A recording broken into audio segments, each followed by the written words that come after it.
At dawn, a giant dragon opens its eyes. It soars through the clouds, spreads its wings, and flies toward the human world. A pink-haired office worker crawls out of bed, ready to face another workday. She never expected that opening her door would bring her face to face with a massive dragon's maw. The sharp teeth and fiery breath jolt her brain wide awake. The next second, the giant dragon transforms into a blonde maid. The office worker freezes for 3 seconds before concluding she must be dreaming. Out of sheer corporate drone instinct, she lets the dragon maid inside. A quick introduction. The dragon maid's name is Toru. She's a dragon. And the pink-haired office worker is Kobayashi. Toru tells Kobayashi she's here because Kobayashi personally invited her to move in yesterday. Kobayashi's still wondering why she hasn't woken up from this dream yet unless it's actually real. A few fragments flash through Kobayashi's mind. After getting drunk, she stumbled up a mountain and found a giant dragon with a sword stuck in its back. After pulling out the sword for the dragon, the two talked deep into the night. Then Kobayashi asked, "Wanna come live at my place?" Kobayashi never imagined her drunken rambling would have this kind of effect. But right now, she has absolutely no intention of hiring a maid. Toru says she doesn't need payment, and without bragging, she's seriously useful whether it's curses or assassinations. She can handle them with ease. Kobayashi asks why Toru is a maid. Toru counters by asking, "Don't you love maids the most?" Kobayashi is speechless, but she still can't agree to let Toru stay. After being turned down, Toru doesn't make things difficult for Kobayashi, she just leaves, looking dejected. Kobayashi's conscience starts bothering her. After all, she was the one who invited Toru in the first place. In that instant, a lot runs through Kobayashi's mind. If Toru really exists, then that means she's about to be late for work. Kobayashi grabs Toru and asks if she can fly. Toru excitedly carries Kobayashi through the air toward her office. Kobayashi thinks it over, hiring her might not be so bad after all. The moment she says it, she throws out her corporate slave back. That evening, Toru officially moves into Kobayashi's place. Kobayashi decides to give Toru a lesson in proper maid etiquette. Not the kind from street-side maid cafes. Kobayashi prefers traditional maids. There are 4 types of those maids. First is the housekeeping maid, skilled at cleaning. Toru opens her mouth and lets out a blast of breath, sweeping the entire house clean. Kobayashi is shocked this kind of cleaning is not what she meant. Toru has no choice but to use magic to restore the furniture. Second is the laundry maid, skilled at washing clothes. Toru says she can secrete saliva that dissolves dirt, but nobody would dare wear clothes washed like that. Third is the parlor maid, skilled at receiving guests. Toru has no interest in conversing with lowly, inferior humans. Of course, Kobayashi is special, she loves Kobayashi the most. Fourth is the kitchen maid, skilled at preparing ingredients. Without hesitation, Toru stews her own tail. Both physiologically and psychologically, Kobayashi cannot accept this. Toru has no choice but to eat her own tail so it can regenerate. Kobayashi's got a headache because Toru really doesn't understand maids at all. Toru says she can learn.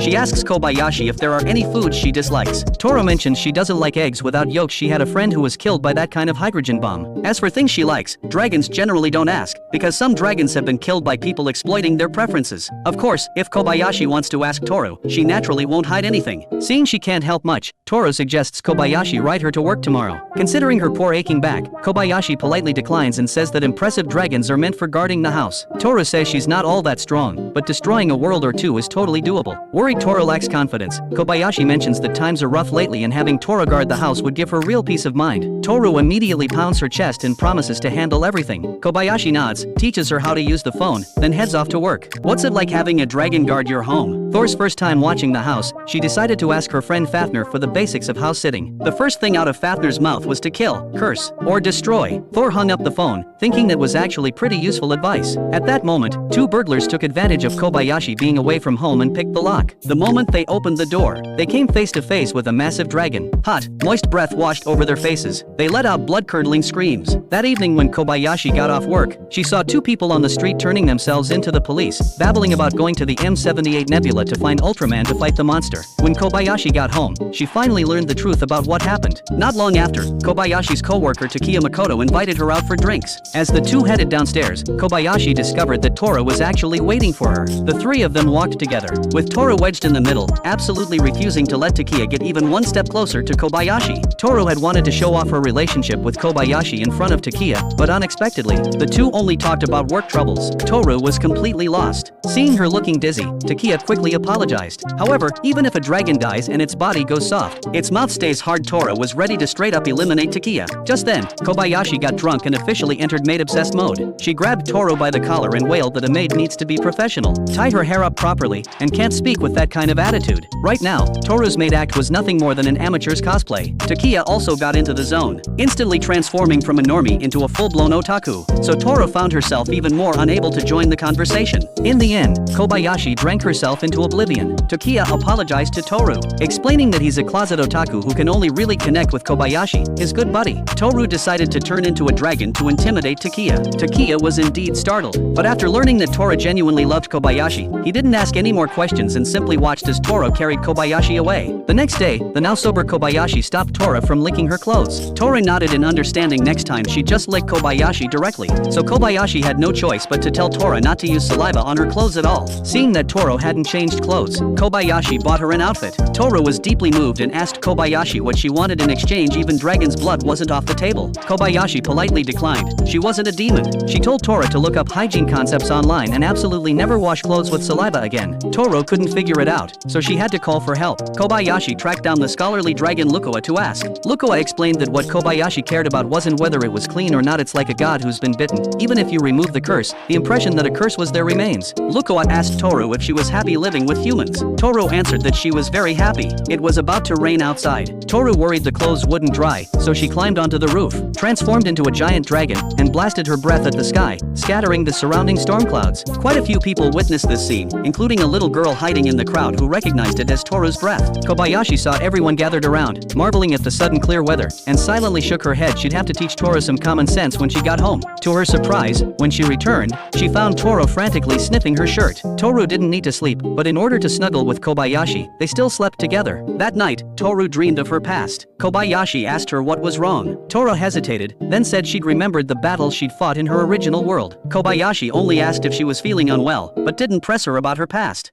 Thor moved into Kobayashi's place. Not being used to the gas stove, she almost blew up the house. While magic could restore the house, the groceries had to be bought all over again. This was Kobayashi's first time going grocery shopping with Thor. Compared to department stores that resembled castle-like places, Thor preferred wandering through shops that felt more like guild markets. Strangely enough, the shopkeepers actually recognized Thor. They even greeted her proactively and threw in an extra piece of fish. Kobayashi was somewhat surprised. She hadn't expected Thor to be able to communicate so normally. Thor told her that humans were just like that. As long as you soften your attitude, they'll be friendly in return. After walking around, Kobayashi was shocked to discover that a dragon had better social skills than she did. Although Thor referred to humans as despicable inferior creatures, it didn't seem like she truly disliked them based on this situation. Only then did Kobayashi realize she didn't really understand Thor that well. But remembering their first encounter when Thor had a sword stuck in her back, Kobayashi instinctively felt this wasn't an appropriate question to ask, so she decided to buy some sweets to treat Thor. Thor recommended an eclair. This reminded Kobayashi of her name, and she unconsciously asked what Thor's relationship was to the thunder god. Thor shook her head. Her parents had told her that her name was chosen by an author from Kobayashi's world. Before Kobayashi could ask about her parents' situation,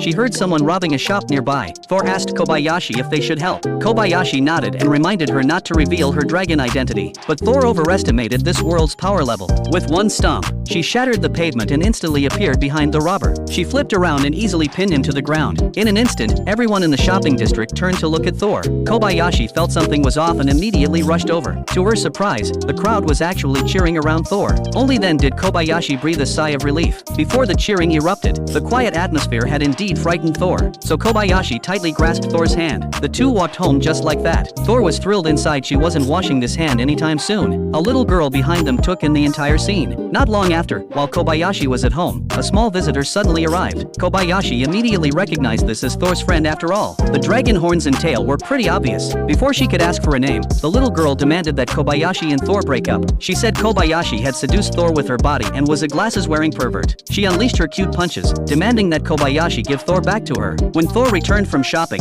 she found a dragon clinging to Kobayashi. Thor was furious. "You're seeing another dragon behind my back?" Looking closer, she realized it was a dragon she knew. This child was called Kanna. Having seen Thor dispel the clouds that day, she tracked her down. Only then did Kobayashi learn that Thor was considered missing in the other world. Kanna wanted Thor to return with her, but Thor said she liked Kobayashi and didn't want to go back. Kanna had known it would turn out this way. She'd already seen Kobayashi and Thor being all lovey-dovey at the shopping district. To make Thor return home, Kanna decided to eliminate Kobayashi. She unleashed her mighty cute punches. Thor was surprised at how powerless Kanna had become. Kobayashi asked Kanna if she couldn't go back. Kanna wouldn't admit she had nowhere to go. After further questioning, they learned that the child had been exiled by the dragons at home to reflect on her pranks. Kobayashi couldn't just let such a small child wander around outside, so she asked Kanna if she'd like to live with them. Thor was immediately jealous. Kanna didn't trust humans, but Kobayashi told her that trust needs to be built after becoming friends or lovers. She wouldn't force Kanna to trust her, since she had nowhere to go. Why not just stay for now? Only then did Kanna agree. And so, Kobayashi the dragon tamer officially went online.